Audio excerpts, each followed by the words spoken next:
So this is the somatosensory cortex. Now, again, let's go past the step over the central sulcus, take a step forward into the frontal lobe, and now let's talk about the primary motor cortex slash motor strip and the precentral gyrus. Now, this looks very complicated, but what do I want you to concentrate on? So the thing is that you have opposite of ascending is descending. So now this is going from that motor cortex down to the rest of your body and telling the rest of your body what to do. So what we have here are the cortical spinal pathway, and I did italicize this because again, for the specifics of this, I think that's more appropriate for the advanced level. But these are what you call extrapyramidal pathways, and we'll get to that real soon. But cortical spinal pathways, I guess they are important pathways, and I'll get to why. So cortical spinal pathways, remember how in the ascending pathways you have first, second, and third order neurons? Well, cortical spinal pathways, they typically go from they start in the primary motor cortex. And that first set of neurons, they go from here to the spinal cord, they exit the spinal cord, and then they go to skeletal muscles. So it can either be up here in the midbrain, the medulla oblongata, or further down the spinal cord. So what we have here, well, in each of those samples, we have one neuron, and then we have a second neuron. We have one neuron, first one, and then a second one, first one here, and then a second neuron. So in all of these cortical spinal pathways, again, going from the cortex down to the spine, you have a first set of neurons called upper motor neurons, again, starting up here. And then what's the opposite of upper? You have lower motor neurons. So cortical spinal pathways, you have two neurons that run the majority of the length of these pathways. The upper motor neuron starts in their primary motor cortex and then goes down to spinal cord. And then from the spinal cord to whatever muscles, you have the lower motor neurons. Now pyramids, notice that I mentioned these weird pyramids. So these pyramids, we usually think of pyramids looking like this. These pyramids, they're not like your typical pyramids you think about. They're kind of pyramidal shaped in that they have a wide base, but they taper off to a very narrow point. But these pyramids, they're kind of like this library at UCSD where it's flipped upside down. So it has a wide base at the top and then tapers down to a narrow bottom. So why are there pyramids? Well, you have all these neurons, and all these neurons, if you start off with a wide fanned out primary motor cortex and then have to go down to a very narrow spinal cord, all these networks of neurons have to narrow down. So if you have all this widespread neurons, all these axons and tapering to a narrow structure, you're going to get a rough pyramid shape. So that's why you call it the pyramids.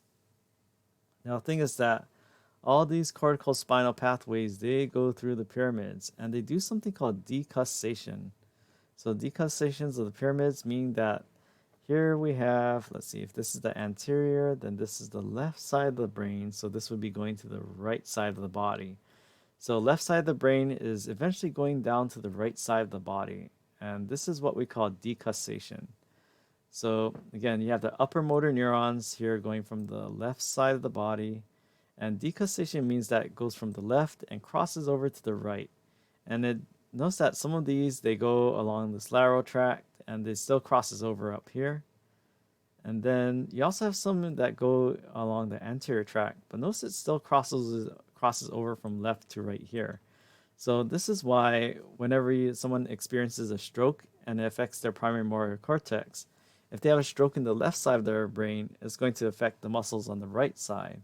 It's due to this crossing over in either inside the pyramids or, eventually, whether it goes anterior or lateral, it crosses over. So again, this is why people who experience strokes in their brain that affect the primary motor cortex, it affects the opposite side of their body. Right, so pyramids, so they both cross over. And I think this is more like FYI. I think the anatomy coloring book also mentions this, but most of these are in the lateral tract. But again, this is the main point. The primary motor cortex on the right side of your brain controls the left side of your body's skeletal muscles and vice versa.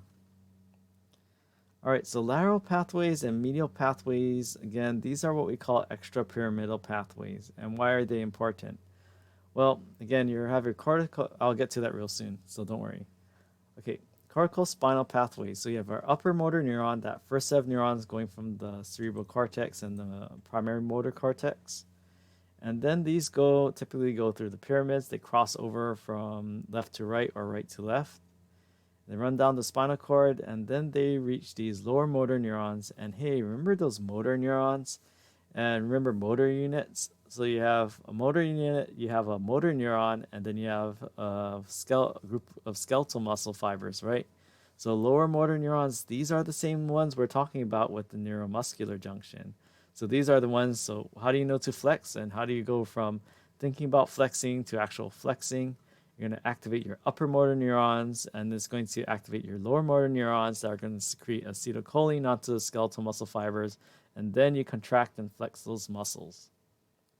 Now, yeah, those are the corticospinal pathways. Then you have the extrapyramidal pathways like that lateral and anterior ones we saw, and lateral and medial. Yeah.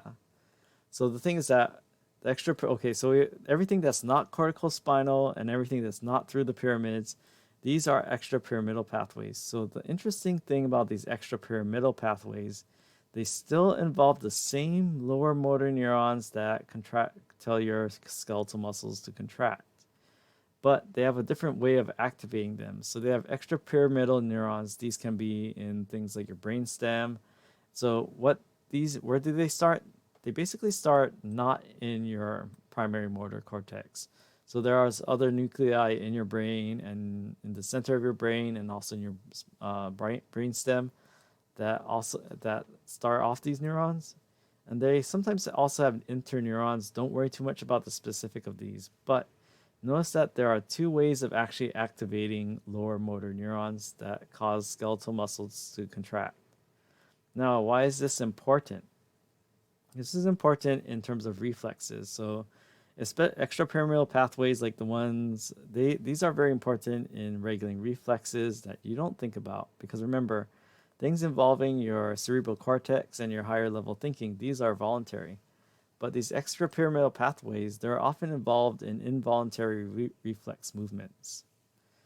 So here we have something, corticospinal pathway and the extrapyramidal pathway, both synapsing on that same lower motor neuron. So there are two ways of activating that same lower motor neuron, and therefore, same way of activating all the muscles controlled by that motor neuron.